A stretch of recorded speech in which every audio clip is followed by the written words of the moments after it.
Hello दोस्तों, जैसा कि आप लोग को पता होना चाहिए, हम लोग जो अभी तक टॉपिक पढ़ रहे थे वो कौन सा टॉपिक था? कॉम्बिनेशन ऑफ रेजिस्टेंस पे बेस, डीपीपी वाला टॉपिक कर रहे थे, अर्थात डेली प्रैक्टिस क्वेश्चन कर रहे थे। जैसा कि वो हम लोग का टॉपिक अब पूरी तरह से कंप्लीट हुआ। अब हम लोग का जो ये टॉपिक स्टार्ट होने वाला है, क्या होने वाला है? Relationship between rho and resistance. क्या स्टार्ट किया जाए? रिलेशनशिप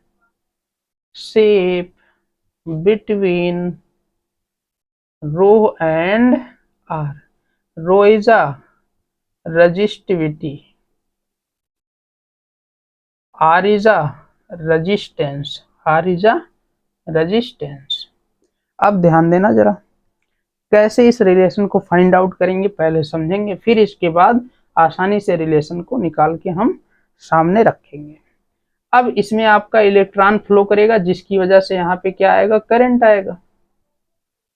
अब इलेक्ट्रॉन जब फ्लो करेगा, हर एक एटम से कोलिजन करता रहता है, और इसी कोलिजन की वजह से इलेक्ट्रॉन के पाथ में रुकावट आती है, अर्थात इलेक्ट्रॉन के मूविंग में रुकावट आती है।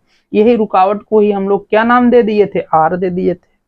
अब ये आर इस वायर के लेंथ पे कैसे डिपेंड कर जाएगा? डायरेक्टली, यानी कि लेंथ को जितना स्ट्रेच करेंगे, लेंथ को जितना इंक्रीज करेंगे, आर की वैल्यू भी उतनी ही ज्यादा इंक्रीज कर जाएगी।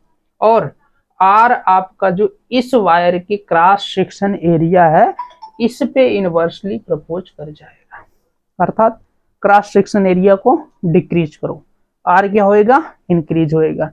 क्रॉस सेक्शन एरिया को इंक्रीज करो, क्रॉस सेक्शन एरिया को इंक्रीज करो, आर क्या हो जाएगा? इंक्रीज हो जाएगा। यानी कि रेजिस्टेंस आपके इस वायर पे इस तरीके से डिपेंड करेगा। अब दोनों को मर्ज करेंगे, क्या आ जाएगा? R directly proportional L by A. जैसे ही आप इस प्रोपोर्शनल साइन को हटाएंगे, यहाँ पे एक कांस्टेंट जनरेट हो जाएगा, जिसे हम लोग क्या बोलेंगे? रो, और एल बाई ए, अर्थात रो बराबर क्या हो जाएगा? आर ए बटे एल, आर ए बटे एल। ये आपका कहीं ना कहीं रो एंड आर के बीच रिलेशनशिप को रिप्रेजेंट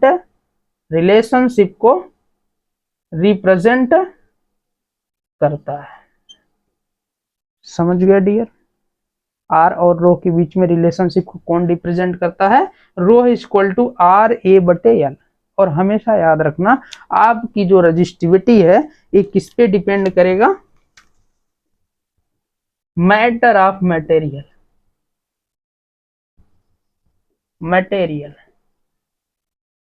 यानी कि आपका मैटर्स, आपका सब्सटेंस किस पदार्थ, किस सब्सटेंस से बना है, इस चीज पे डिपेंड करेगा। कौन? रजिस्टिविटी। कहने का अभिप्राय है बच्चों कि आर, ये जो आपका रोह निकल के आया है, ये सिल्वर मेटल के लिए कुछ और होएगा, कॉपर के लिए कुछ और होता है, और अदर मेटल जैसे सोडियम या अदर मेटल और ले रहे हैं, इन सभी के लिए कहीं ना कहीं अलग अलग वैल्यू को रिप्रेजेंट करता है।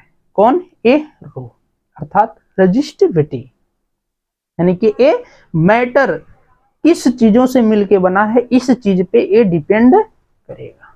समझ गए? तो ये इसकी डिपेंडेंसी किससे होती है? डिपेंडेंट अपॉन सब्सटेंस, यानी कि ये सब्सटेंस पे डिपेंड करता है। सब्सटेंस यानी कि पदार्थ किन चीजों से बना है, ये इस पे डिपेंड करेगा। तो चलिए अब इस पे एक न्यूमेरिकल लेते हैं, फिर आगे बढ़ते हैं। न्यूमेरिकल क्या होएगा? ध्यान देंगे। फर्स्ट न्यूमेरिकल,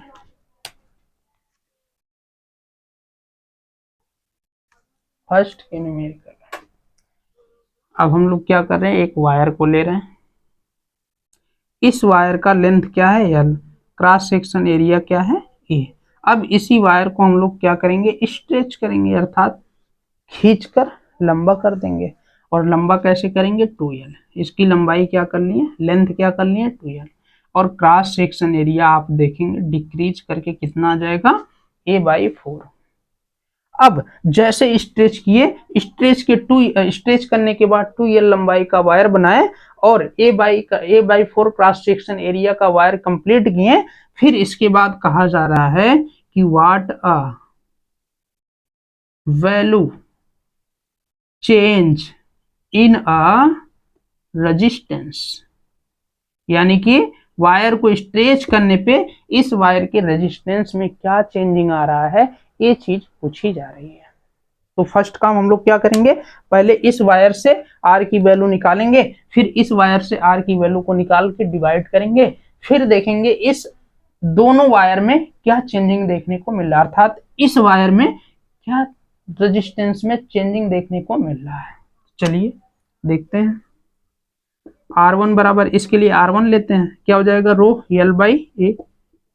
इस वायर के लिए रेजिस्टेंस से आएगा, लेकिन इसके लिए जब R2 निकालेंगे क्या हो जाएगा रो। अब यहाँ पे आपका लेंथ कितना हो गया 2L रख लो, अपान में क्रॉस सेक्शन एरिया कितना हो गया A/4। तो R2 की वैल्यू निकालेंगे रो A4 ऊपर जाएगा, 4 टू 8, L बटे क्या हो जाएगा A हो जाएगा। कहने का मतलब R2 की वैल्यू A आ गया।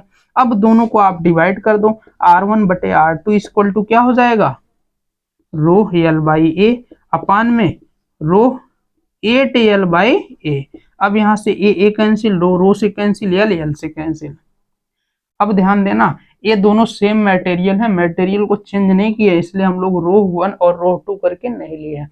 अगर मटेरियल चेंज करके यहाँ दिखाया जाता तब जाके आपका यहाँ रो कैंसिल नहीं होता, क्योंकि अभी जस्ट पहले ही आपको मैंने डिफाइन करके दिया कि रेजिस्टिविटी रो किस पे डिपेंड करता है, depend upon material, depend upon substance, इस सब्सटेंस पे डिपेंड करता है। ओके, अब यहां देखेंगे R1 बटे R2 बराबर क्या हो जाएगा 1/8।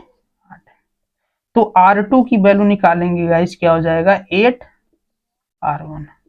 सोचिए अगर इस वायर को हम लोग स्ट्रेच करें और स्ट्रेच करके लेंथ को 2L क्रॉस सेक्शन एरिया को A/4 करेंगे, तो आपके मटेरियल इस वायर के सब्सटेंस, इस वायर के रेजिस्टेंस में क्या इंक्रीजिंग देखने को मिलेगा 8 गुना हो जाएगा। कहने का मतलब यहाँ पे जो हीट थोड़ा बहुत प्रोड्यूस हो रहा था, अब यहाँ पे इतनी मात्रा में हीट निकलेगा कि वायर भी आपका मेल्ट हो सकता है। रेजिस्टेंस ज्यादा का मतलब क्या है, हीट ज्यादा से ज्यादा प्रोड्यूस करेगा। अब किसी वायर का रेजिस्टेंस अगर ज्यादा होएगा तो क्या होएगा, आपका इलेक्ट्रॉन बार बार हर एटम से कोलिजन करता रहेगा और लगातार एक एक सेकंड पे कोलिजन होएगा, जिसकी वजह से ज्यादा क्या प्रोड्यूस होने लगेगा, हीट प्रोड्यूस होने लगेगा, अर्थात आपका वायर मेल्ट होने लगेगा।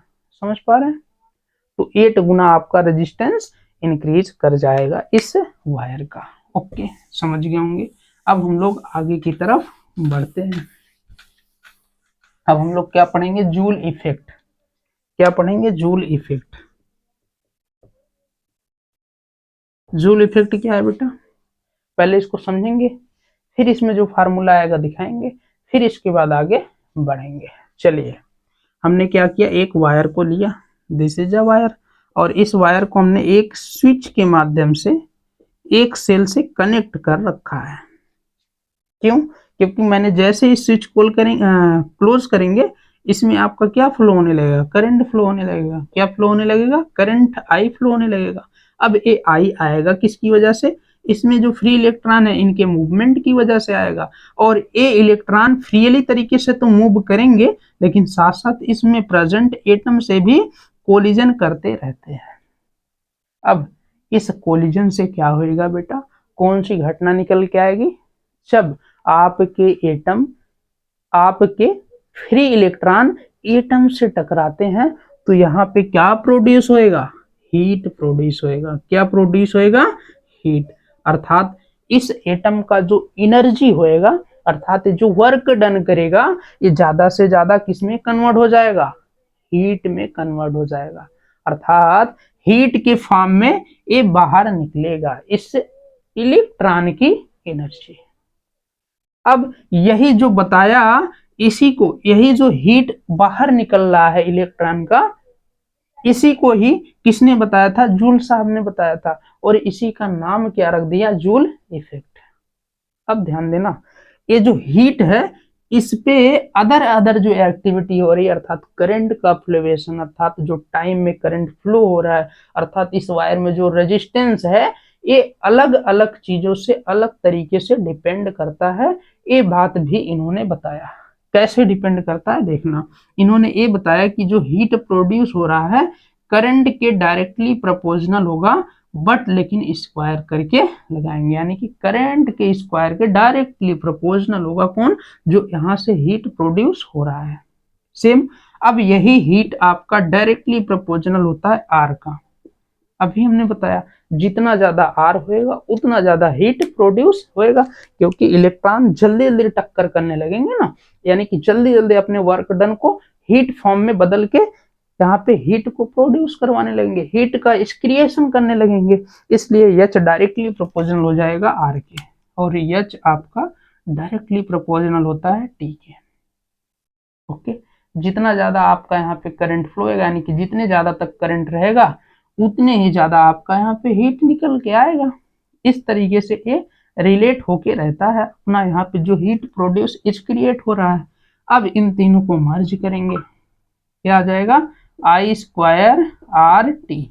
अब यहाँ पे एच प्रोपोर्शनल साइन हटाएंगे, कांस्टेंट उसकी वैल्यू हमेशा 1 रखते हैं, इसलिए कांस्टेंट को लिखेंगे नहीं, इस फार्मूले को ऐसे लिख के दिखा देंगे। इसी को हम लोग जूल इफेक्ट रिलेशन कहते हैं, या इसी को फार्मूला भी बोलेंगे, या इसी को फार्मूला भी बोलेंगे। समझे डियर स्टूडेंट? चलिए, अगर समझ गए हो फिर हम लोग आगे बढ़ते हैं, यानी कि आगे बढ़ते हैं, और हम लोग का अगला टॉपिक क्या होने वाला है,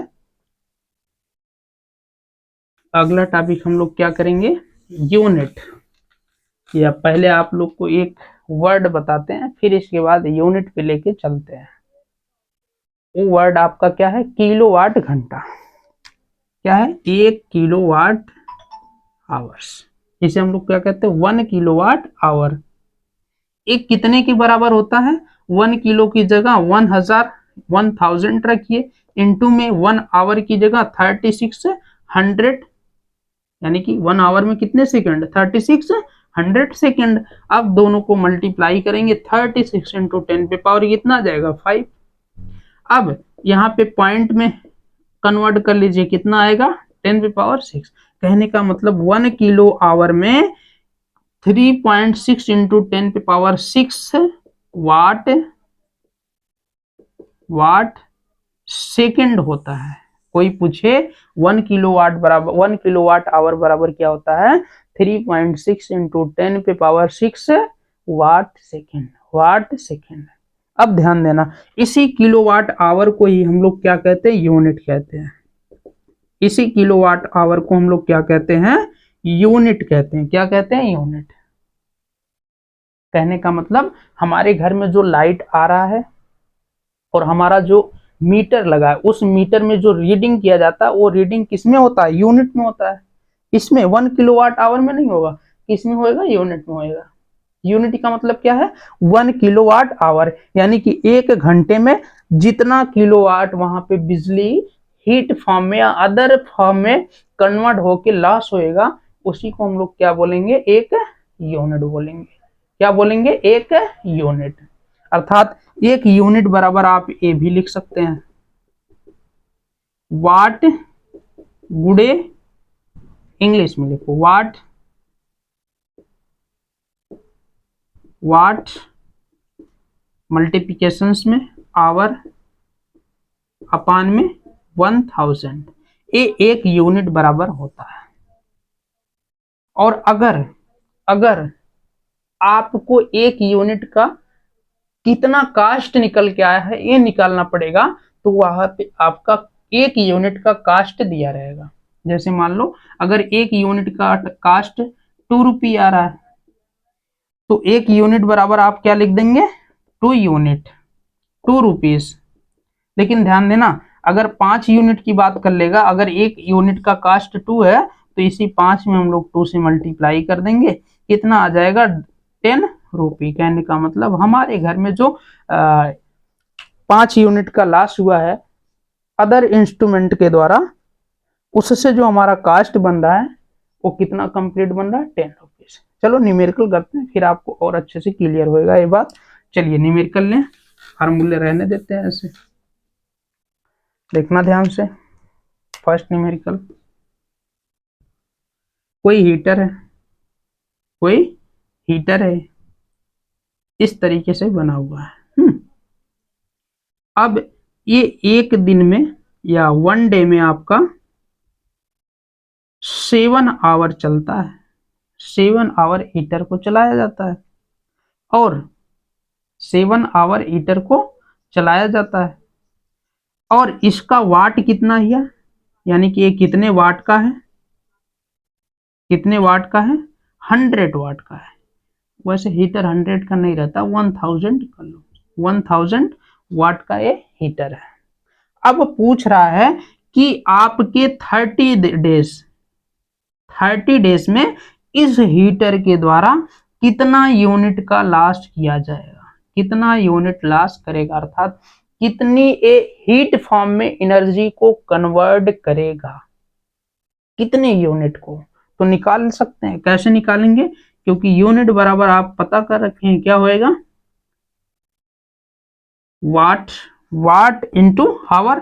वाट कितना है, 1000, कितना है 1000, इंटू हावर कितना दे रखा है, 7। अब देखो हमें 30 डेज की यूनिट चाहिए, ये 1 डे की नहीं, 1 डे आपका 7 आवर चल रहा है, 30 डेज आपका, 30 डेज अगर 7 आवर के रेसी से चलाएंगे तो कितना हो जाएगा, 30 इंटू 7, 7 3 जा 21, यानी कि 210 आवर ये चलेगा, 210 आवर। अपान में कितना है, 1000, ये कैंसल आउट हो जाएगा, और यूनिट आपकी कितनी निकल के आ जाएगी हीटर के द्वारा, एक 210 यूनिट, या इसी को हम लोग वाट सेकंड बोलेंगे, समझे। कहने का मतलब इतनी यूनिट आपका एक महीने में इस हीटर के द्वारा लॉस किया जाएगा, हीट के रूप में एनर्जी का लॉस किया जाएगा। अब अगर हम लोग चाहें कि इस यूनिट को जो हम लोग लॉस कर रहे हैं इस हीटर के द्वारा एक महीने में, 1 मंथ में, अगर एक यूनिट का कास्ट यहाँ 5 रुपए दे रखा हो, 5 रुपये हो, तो बताओ एक महीने में टोटल एक कितने रुपए का हमारा लॉस करवा देगा, यानी कि कितने रुपए खर्च करवा देगा, कितने रुपए स्पेंड करवा देगा। तो 210 इंटू 5, 5 1 जा 5, 5 2 जा 10, और एक जीरो लगा दो, 1050 रुपए का एक्सपेंडिंग करवा देगा, एक्सपेंड करवा देगा, खर्च करवा देगा, समझ गए। तो इस तरीके से हम लोग यूनिट को निकालते हैं। मान लो आपके जैसे एक क्वेश्चन और लेते हैं ना, फिर और क्लियर होगा आप लोग के निगाहों से। ओके, चलिए, जैसे आपका एक घर है, उस घर में आपके 5 बल्ब जल रहे हो, कितने बल्ब जल रहे हो, 5, कितने बल्ब जल रहे हो, 5, और पर डे कितने आवर जलते हैं, 5 आवर, कितने आवर जलते हैं, 5 आवर। और एक आपके घर में फ्रीज लगाओ, क्या है, फ्रीज है, और ये फ्रीज पर डे 12 आवर चलता है। गर्मियों के सीजन में फ्रीज तो दिन भर चालू रहती है, होता है नहीं, तो ये 12 आवर फ्रीज चल रही है। अब ध्यान देना, आपके घर में 2 कूलर भी लगे हैं, और ये पर डे कितना चल रहा है, 5 आवर, और इनके वाट आपके पीछे कहीं ना कहीं डिवाइस के पीछे लिखे होते हैं। ये आपका 100 वाट का है, कितने वाट का, 100 वाट का। ये आपका 500 वाट का है, 500 वाट का। और ये आपका कितने वाट का है, कूलर आपका 300 वाट का है, कितने वाट का, 300 वाट का है। अब पूछ रहा है इन तीनों डिवाइसों के द्वारा, इन तीनों डिवाइसों के द्वारा 30 डेज में कितने यूनिट का लॉस किया जाएगा, अर्थात कितना यूनिट ए स्पेंड कर देंगे, कितना यूनिट ए स्पेंड कर देंगे। और एक यूनिट का दाम, अगर एक यूनिट का स्पेंडिंग 5 रुपये है, तो टोटल स्पेंडिंग आप निकाल के हमको बताइए, टोटल स्पेंडिंग आप निकाल कर हमको बताइए, ये चीज बोली जा रही है। चलिए सबसे पहले हम लोग यूनिटों की संख्या निकालते हैं। यूनिटों की संख्या क्या कहता है, यूनिट बराबर वाट इनटू आवर अपान में 1000। अब देखो बल्ब के लिए सबसे पहले निकालने चल रहे हैं हम लोग। बल्ब आपका एक दिन में 5 आवर चलता है, तो 30 डेज में 5 से मल्टीप्लाई 5 3 जा 15 आवर हो जाएगा। यानी कि एक महीने में आपने इतने घंटे आपने बल्ब का लाइट के लिए यूज किया है। अब वाट कितना दे रखा है बल्ब का, 100, तो 100 लिखो, इनटू आपने कितने घंटे यूज किया 150 लिखो, अपान में 1000। ये आपका यहाँ से कैंसल आउट हो जाएगा कि नहीं, बचेगा कितना 15। कहने का मतलब बल्ब के द्वारा एक महीने में जो यूनिट आपका आएगा कितना आएगा 15 यूनिट, या इसी को वाट सेकेंड करके लिखो। ओके, अब ये आपने बल्ब के द्वारा निकाला है, कितना यूनिट खर्च हो रहा है फॉर बल्ब। ओके, अब इसी तरीके से आप फ्रिज के लिए भी निकालो, फॉर फ्रिज, ध्यान देना फॉर फ्रिज। अब एक दिन में आपने कितना यूज किया फ्रिज को, 12 आवर, तो 30 डेज में कितना हो जाएगा 12 इंटू 30, 12 3 जा 36, एक जीरो लगा दो, यानी कि 360 आवर आपने टोटल एक महीने में फ्रिज का यूज किया है। तो यहां लिखेंगे यूनिट बराबर वाट आपका कितना है फ्रिज का 500 लिख लीजिए, इनटू कितने घंटे आपने यूज किया 360, अपान में 1000। यहाँ वाट आवर लिखिएगा ना, घंटे में बोला जा रहा, तो 1 0 से 2 0 2 0 से।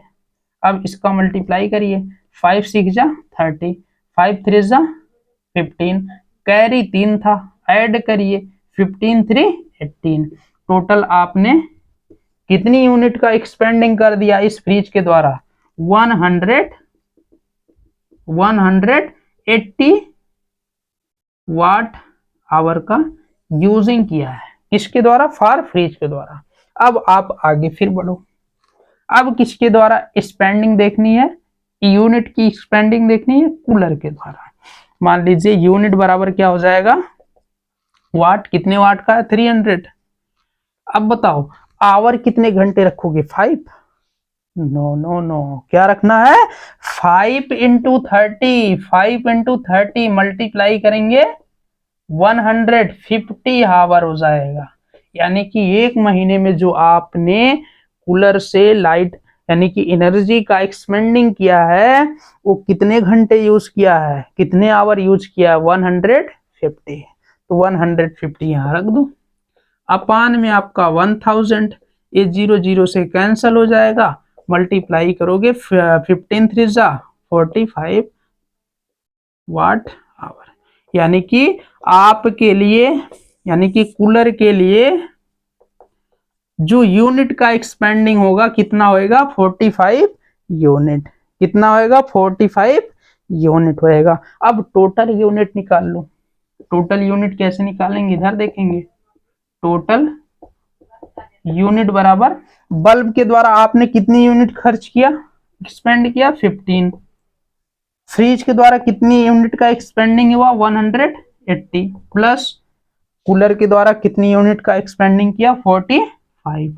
सभी को ऐड करिए, 5 5 10, 4 8 12, 12 1 13, 13 1 14, और एक यहाँ एक कैरी आपका 240 यूनिट का आपने क्या कर दिया है एक्सपेंडिंग कर दिया है।